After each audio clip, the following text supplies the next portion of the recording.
On December 26th, 2020, Jon Huber, better known to wrestling fans, AEW wrestling fans, as Mr. Brodie Lee, or WWE fans as Luke Harper, passed away at the age of 41.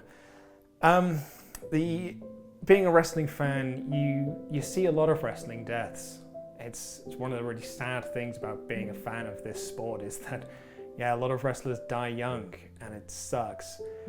But I've been watching wrestling now for 20 plus years, and I can't think of a time when there's been this much outpouring of love. Perhaps that's because, it's the social media age, but there has been so much outpouring of love and just adoration for Jon, whether that's from his peers, whether that's from his former colleagues, his current colleagues, friends, family members, or just wrestling fans.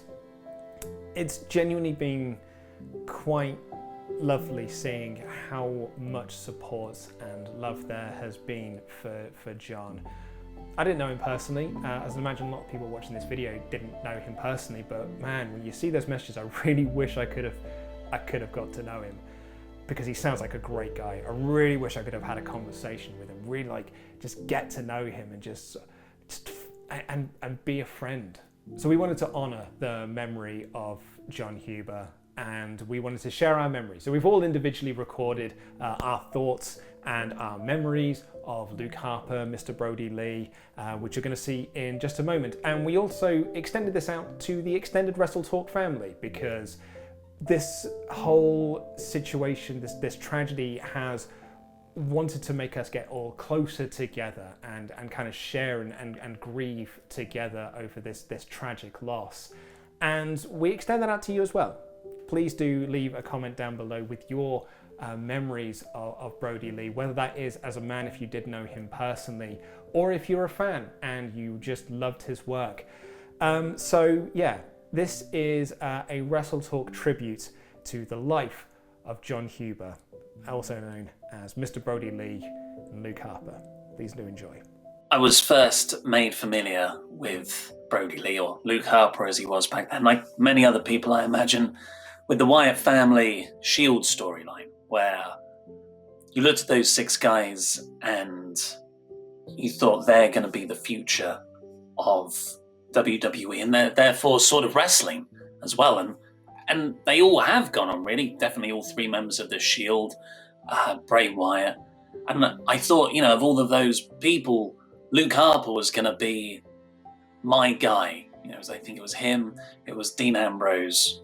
They were like the two that I couldn't wait to take the step up to the next level, because he was just so fully committed to that Luke Harper character. It's so rare to have wrestlers who manage to embody two different gimmicks just as completely. Bray Wyatt's obviously one. Mick Foley, I've always thought had facial similarities to Brodie Lee, especially the way his eyes would go. That was always the thing I remember about his time in the Wyatt family. That he had these just sort of hollow eyes. He could perform that, but also in a way that just hinted towards a deeper rage. He was just a fascinating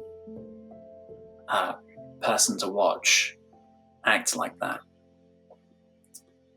And I think that's one of the more underrated parts of his work, is that those intense facial expressions. Yeah. That stuff as well. I think the main thing that people will always remember Brodie for is that he was so captivating. Whether it be as Brodie, as Luke Harper, or just as Jon backstage, as we've seen, he was a captivating, engaging person that made everybody's lives better. And as a wrestler, as Luke Harper in WWE, I was a huge fan. From early days in the Wyatt family, I always thought he was something special. I always put him kind of on an equal pegging with Bray Wyatt. I didn't think Bray was... Well, I thought that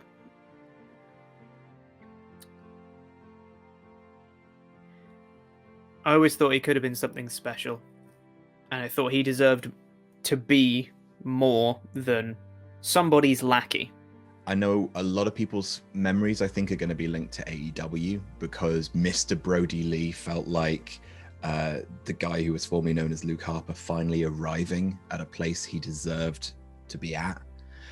But I also kind of don't want to push the narrative that WWE completely wasted Luke Harper, not to, big up WWE, but also just the simple fact that in 2014, Luke Harper had some amazing matches from literally the beginning of the year till the end of it. At the beginning of the year, it was The Shield versus the Wyatt family at Elimination Chamber, which was amazing. A This Is Awesome chant just from the teams standing in front of each other.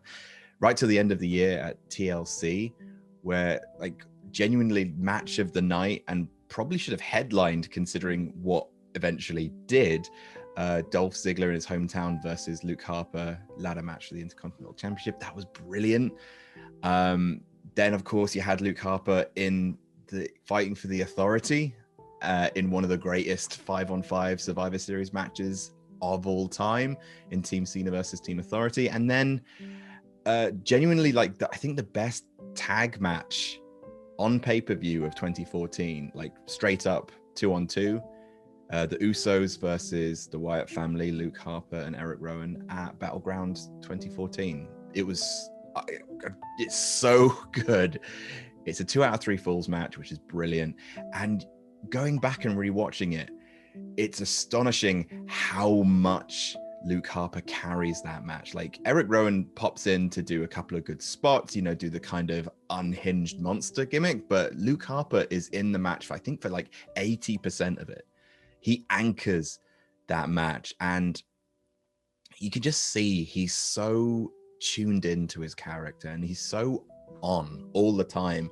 There's just so many wonderful little character moments, like when Eric Rowan's raging outside and Luke Harper just goes over and calms him down, just puts his hand on Eric Rowan's forehead and then slapping each other as a sort of encouragement and also disciplining each other. There's so much little bits of character in Luke Harper's performance, and just genuinely there's elements of The Undertaker about it, just of how poised and how fully he inhabits this kind of easily cartoonish character, which he makes subtly unsettling because of stuff like the glassy look in his eyes, the movement of the hands.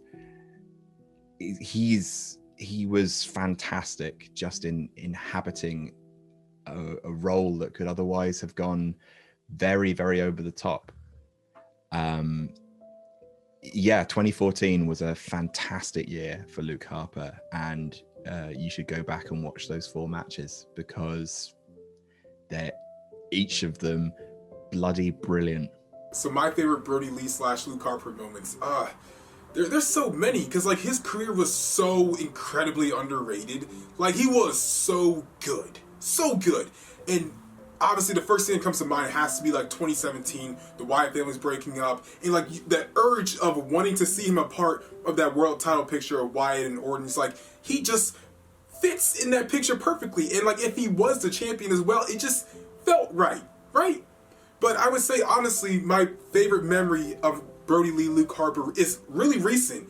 All the stuff he's been doing on BTE, showing that versatility that he has to not just be this trucker or swamp man character that he always has been, but to be something far, far different, which is so crazy to realize how, again, versatile the man is.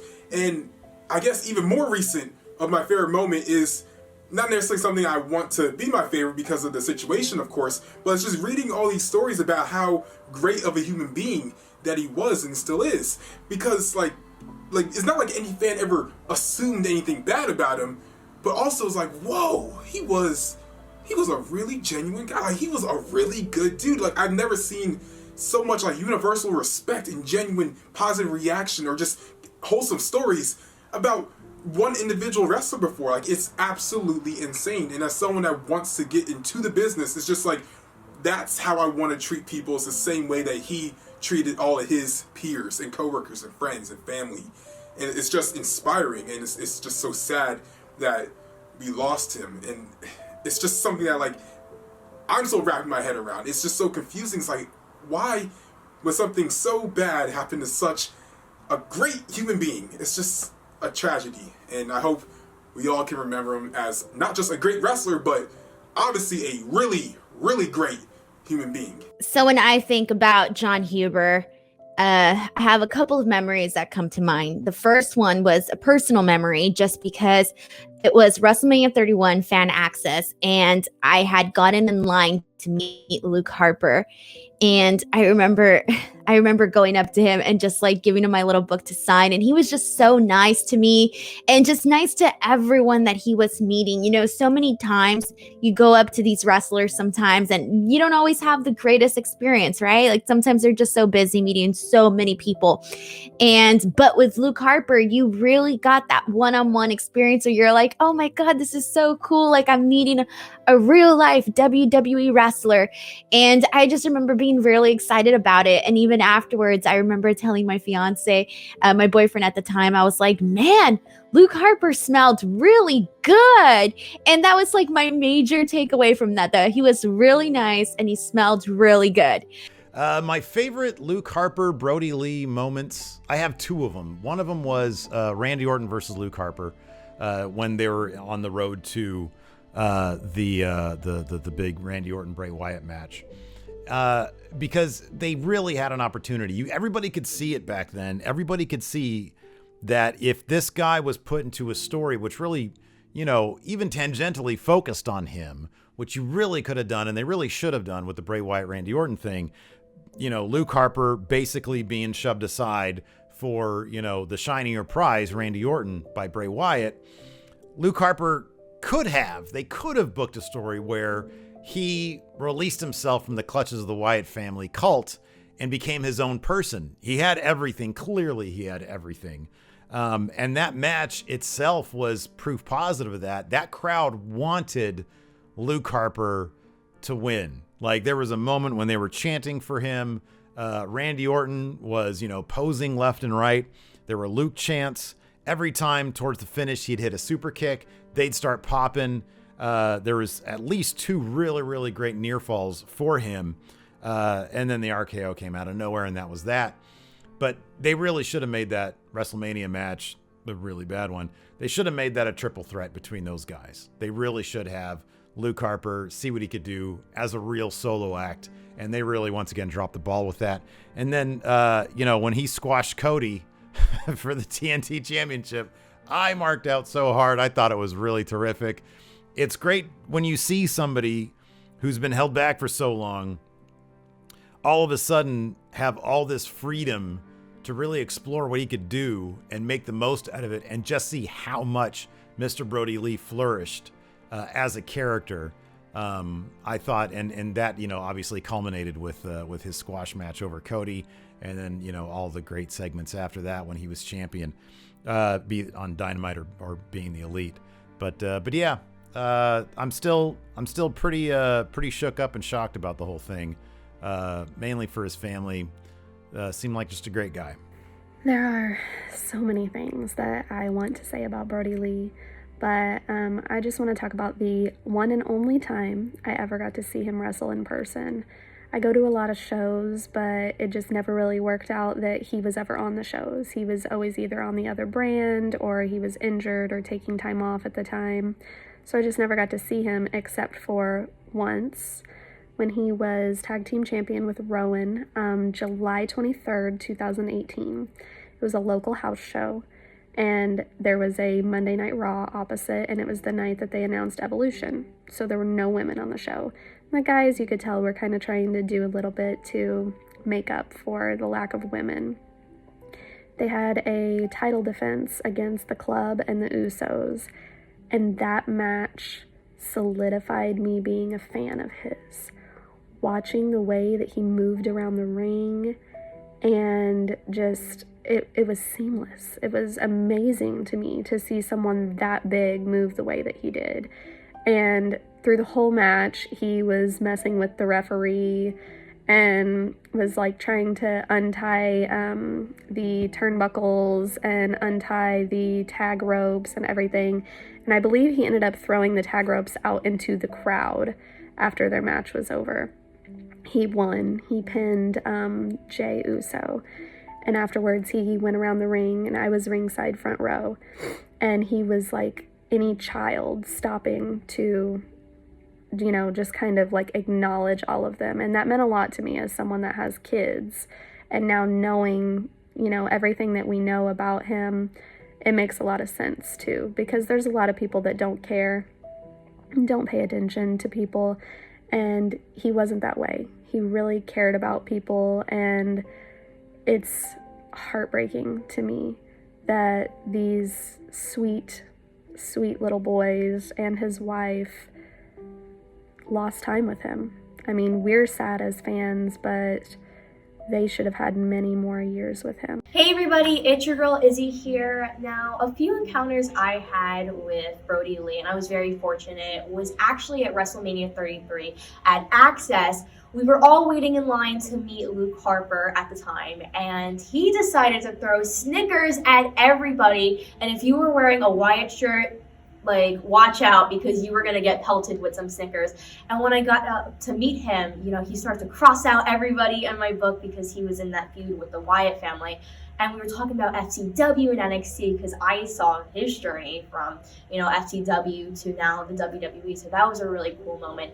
Another time I got to meet him, and I'm very fortunate to meet him, was at a Bucks game. At the time, he was a Washington football fan, and I had an RG3 shirt on, and he was freaking out that I was wearing that. I was freaking out to meet him.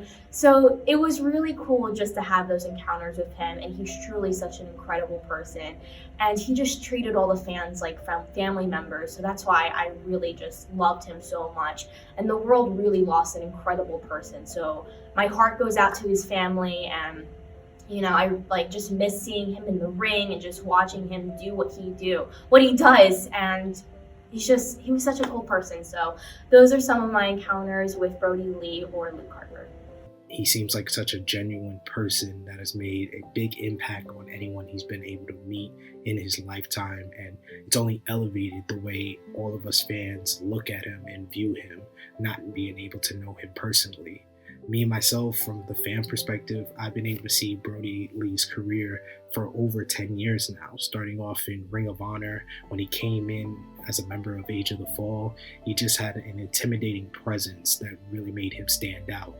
He had such power and strength in the ring, but was able to move with such agility that made him different from every other big man that I saw on the independent scene or across the wrestling world. Then from there, seeing him in the Wyatt family, I think he was the reason why Bray Wyatt's character kind of became larger than life, and he elevated that group and elevated the people around him, from Eric Rowan to Bray Wyatt. The six-man tag with the Shield is one of the greatest multi-man matches that I've ever seen in my life. The Elimination Chamber 2014, just from the opening bell and seeing the energy of the crowd, and then his performance in there, he was really one of the MVPs in a group of people who were among the top stars in WWE. The wrestling world may have lost a fantastic worker in Brodie Lee this weekend, but we've all lost an even better human being in Jonathan Huber. I mean, when people say, wrestlers will often say, oh, my character, my on-screen gimmick is just an extension of myself. That couldn't be further from the truth for Brodie Lee.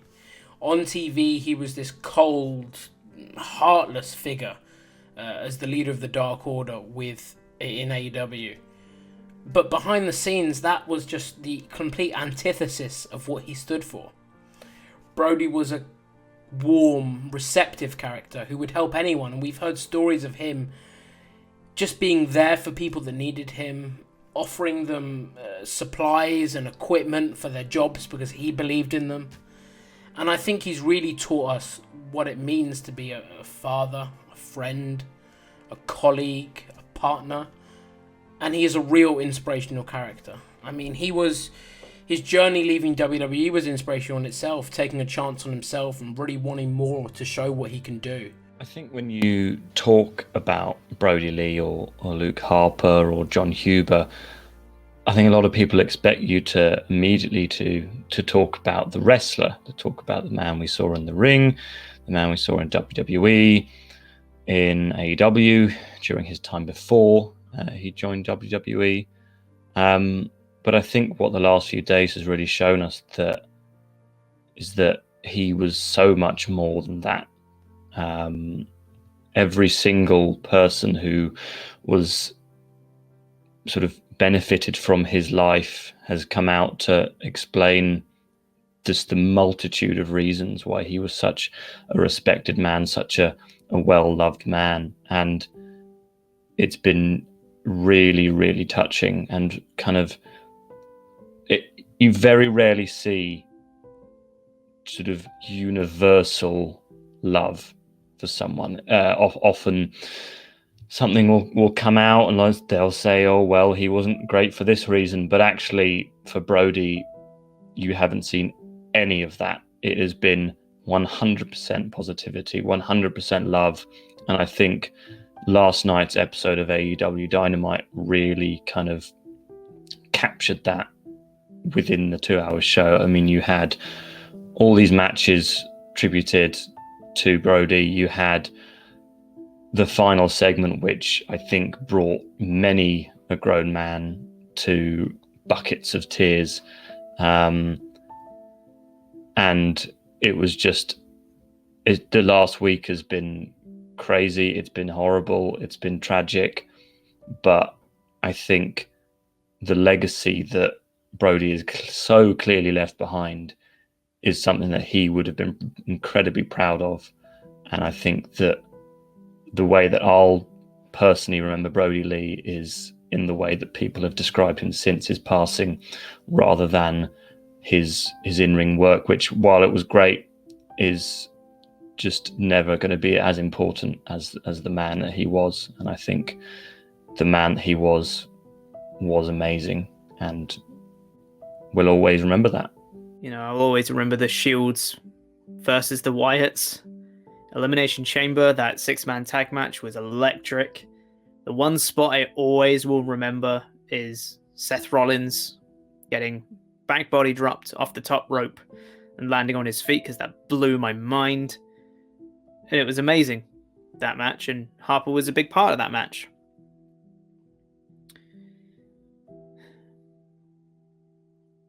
And then later on, we saw more of his singles stuff. And that was when I thought he truly came into his own as Intercontinental Champion. And then, of course, you had the build-up to WrestleMania 33. And a lot of people, myself included, really, really wanted Harper to be part of that WWE Championship match. A triple threat with Orton and Wyatt. It would have made perfect sense. But that's not the way it worked out. Thinking back on my favorite Brodie Lee moments, there's definitely a few that stand out. I really, really liked his involvement in the Bray Wyatt-Randy Orton feud leading up to WrestleMania 33. Week in and week out, he was putting in incredible performances, putting on fantastic matches against Randy, against AJ Styles, and it really seemed like, based on where the story was going, there was a good chance that he could, be in the Mania match itself, making it a triple threat. Unfortunately, it didn't happen. But there is one match from his WWE run that has kind of stuck with me for about 6 years now. So it was TLC 2014. The opening match on that card was an Intercontinental title ladder match between Dolph Ziggler and Luke Harper. And I remember watching the show at Steve's house, and during this match thinking two things. One, I don't know how anybody is going to follow this match up because it was so darn good. And two, just being so incredibly happy that Luke Harper, that Brodie Lee, was getting a showcase to show what he could do as a singles competitor. A couple months prior to that match, Harper and Rowan had split off from Bray Wyatt, and this feud with Dolph was Brodie's first real singles feud in WWE. And I just remember watching this match, and it starts off with them tossing ladders in the ring, and there's all sorts of great creative spots, and just being so incredibly happy for him to have that showcase and to hit a home run.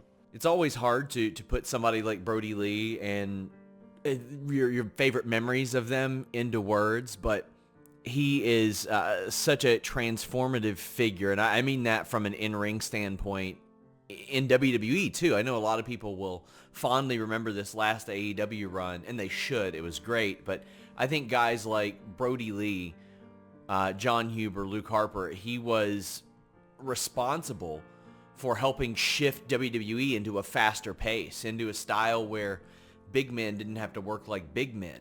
And that greatly increased my enjoyment of the in-ring wrestling that we saw in that program.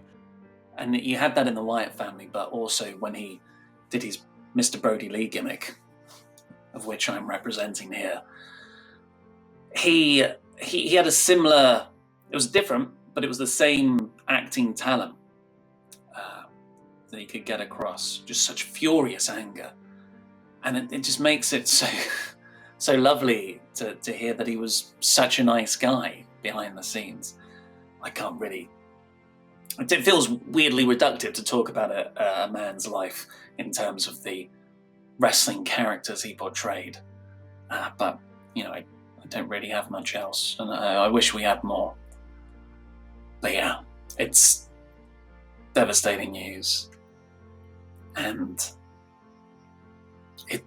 wrestling's going to miss him so much, but we will all miss him too. Then, of course, it went quiet for a bit. He got released. AEW happened. Mr. Brodie Lee, the Exalted One, leader of the Dark Order, and pretty much single-handedly, he transformed the perception of the Dark Order. Because Dark Order were not very well liked. A lot of their segments kept getting trashed. People were not into the Dark Order. But then when Brody came in, he transformed that. He made them into a group that should be taken seriously. And then people started paying attention to the other members of the group as well as Brody. People started appreciating Evil Uno's promos. They started saying, John Silver's really great. They started saying, Stu Grayson can really go in the ring.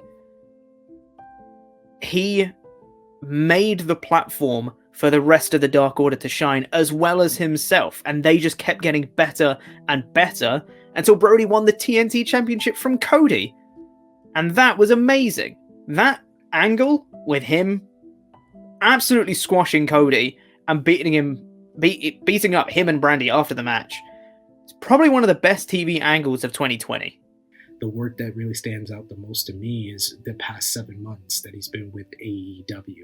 Coming in as the Exalted One, he once again elevated a group from Age of Fall to the Wyatt family to Dark Order. His impact on stables and groups of men just shows you the type of performer that he was. And my best memories has to be the BTE skits, because you never knew how hilarious that he could be, and that even playing this character as the overpowering leader of a group, he just made you laugh in every single way, from the barbecue sauce in the chili skit, and then yelling at Silver, "Are you crying? Are you crying?" It's just great stuff. And his final match, the dog collar match, is one of the most emotionally driven, brutal type of wrestling matches that I've ever seen in my life. His work will always stand out to me, and it's something that I'm going to look back on for years to come. Brodie Lee, you made an indelible mark on the professional wrestling world, and you're always going to be remembered for not only the man that you were outside of the ring and how much you loved your family, your kids, your wife, and how much you loved the people that were closest to you, as well as the people that you worked with. You're going to be remembered for making that unmistakable aura and presence in the wrestling ring, and you're always going to be remembered for that. And more than anything, I just want to once again say my deepest condolences to his family, to his friends, and to every single wrestling fan that's been able to experience Brodie Lee. You're going to be missed. God bless. In terms of wrestling memories, I have to say that, everything that he obviously did with the Wyatt family was so super cool. I mean, just like as a combo, they look so awesome. But one of my favorite memories was at No Mercy 2016 when it was Randy Orton versus Bray Wyatt, and we had the return of Luke Harper. And I thought this was cool just because not only did he help Bray win, but I liked how he came back. You know, they had the lights go out, they came back on, he was there, helped get that distraction on Randy so that Bray could get the win. I liked that mainly because it was just a cool visual of it all. And then obviously everything that he was doing in AEW, you know, he felt like a big deal in AEW. And I think that was one of the things that the fans were really digging, was that he just felt cool. Like, this was a cool character. The Mr. Brodie Lee character felt really awesome.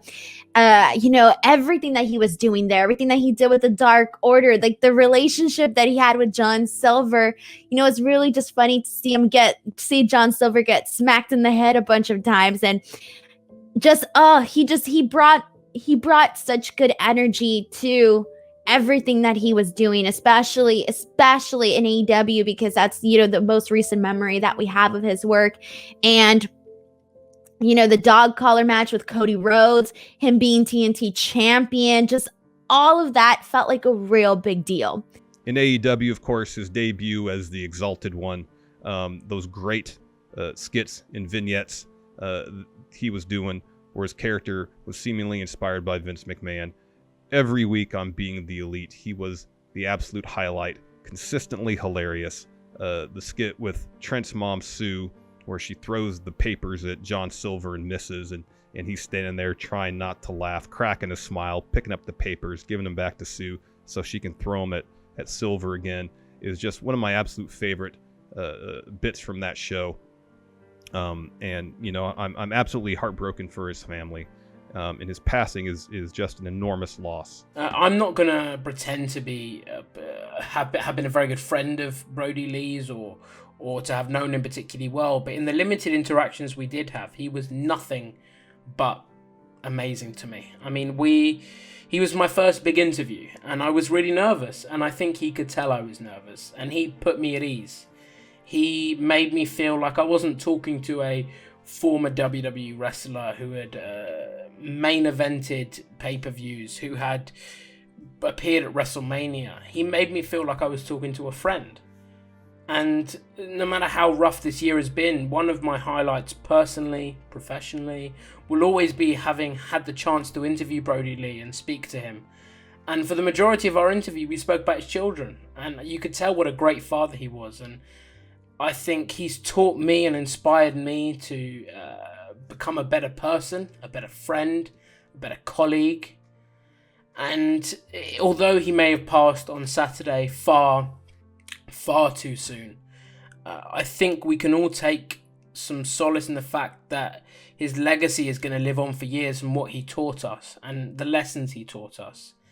So, Brodie, Jonathan, rest in peace. Thank you for all you taught us and for the lessons that we're going to learn from your life. So, thank you very much.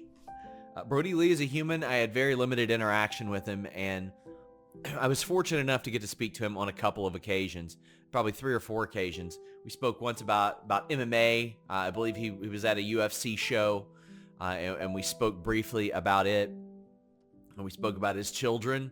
I think one of them had a birthday, and we spoke about that. And then right around the time he left WWE, I had asked him for an interview, and he politely declined because he was preparing himself for the AEW run. But the one time I spoke to him on the phone, I won't necessarily go into details about the subject matter of it, but at the end, it was probably the best rib that has been pulled on me in wrestling, and I'll never forget it.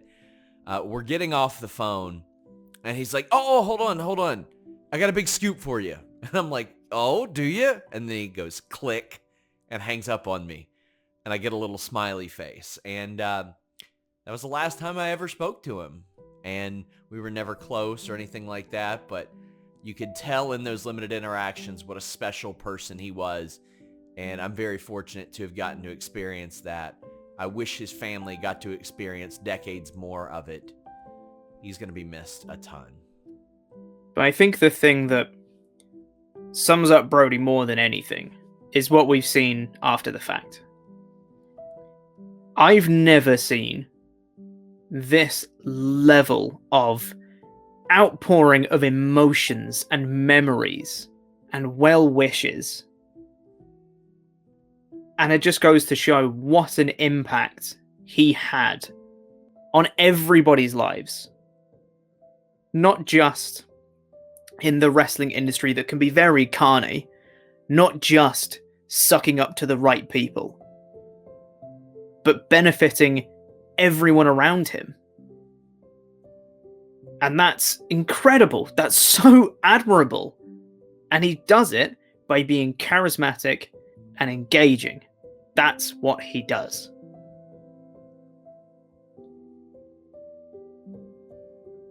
I'd heard stories of Brody being a nice person. I had no idea the scale at which that went to. I had no idea the effect he was having on everyone around him.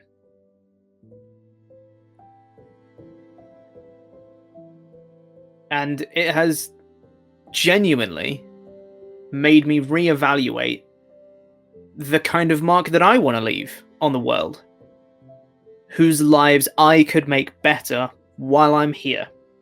Because you never know when you won't be here anymore. And if people started acting more like Brody did in life, the world will be a much better place. Thank you to everyone who submitted a video to this. We really do appreciate everyone who took the time out to remember John. And thank you for watching. And I look forward to reading all of your comments. But I did want to end this video with something a little bit different. So the day after Brodie Lee passed, we got an email from a viewer called Murad Rajan, who emailed to say, "Hi WrestleTalk. I had this cameo made for Ollie when he took on the role of Mr. Davis. The cameo is from Brodie Lee, and in light of his recent passing, I thought it would be nice for you to see. Thank you for all the hard work you guys do. Keep it up." Thanks from Murad. I'll put his Twitter profile on there if you want to get in touch with him. So yeah, so he got us a Brodie Lee cameo that he never sent us. Maybe it's for Quizzlemania, I don't know, but I thought we would end this video off. I've not actually watched it yet. I couldn't quite bring myself to do it. So when I'm editing this video, this will be the first time that I've seen it. But I thought it would be nice to end this video on with Brodie himself. So thank you all for watching. Hopefully 2020 will be a much, much better year, but it will be a darker one without John Huber in it. So without further ado, take it away, Mr. Brodie Lee. Mr. Davis, I've been alerted that you think you are something special, and that you think that you even are remotely on the level of a John Silver. John Silver possibly is at the lowest level of lows, and you, Mr. Davis, are much, much, much lower than that. Because you, Mr. Davis, are just a piece of shit. And you get nothing. Well, I'll actually treasure that. Being called a piece of S word by Mr. Brodie Lee. Wish we could have had more.